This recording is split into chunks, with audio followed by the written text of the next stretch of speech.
you need to do about them as a leader in your own organization. The first finding is this one, and this was a big head scratcher for us, but it turns out as great as that Joshy the Giraffe story feels, as much as it creates positive emotions for us, it actually doesn't really pay off when it comes to driving loyalty. Let me show you what I mean.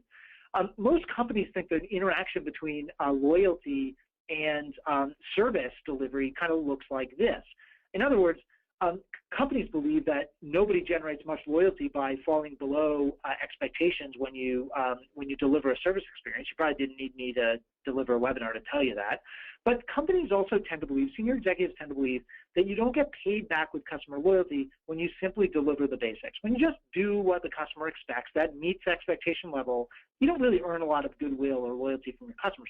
It's not until you get to the far right there, when you exceed the customer's expectations, that's where loyalty really takes off. You got to wow the customer. You got to delight the customer. You got to surprise them in some compelling and exciting way. That's where you get to that high level of loyalty.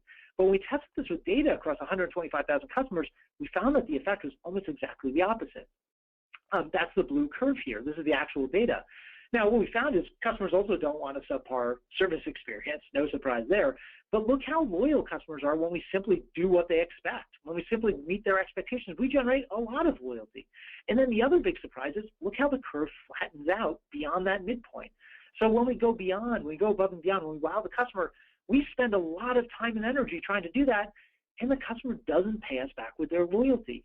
Now, keep in mind, what my team was trying to study here was how you should delight the customer, not whether you should delight the customer. This was a big surprise to us when we shared this with, when we found this finding in the data. It was the first thing that jumped out. We thought it was wrong. We went back to test it multiple times, and it kept coming back the same way. And when I present this to executives, it can be a little bit like the stages of grieving. Sometimes there's anger and there's denial, and we eventually work our way to acceptance.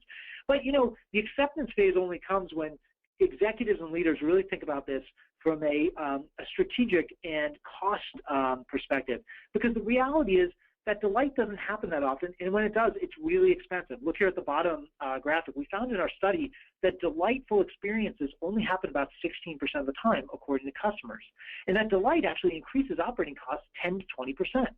So if you know you're spending a lot of money to delight your customers, if you're doing things like taking a giraffe around your hotel and posing him in a variety of locations and then sending a whole bunch of free stuff to a 5-year-old boy, that costs a lot of money. Or in your world, it might simply be giving refunds or doing out-of-warranty service or making exceptions to policies and terms and conditions that are there to protect your enterprise's profitability.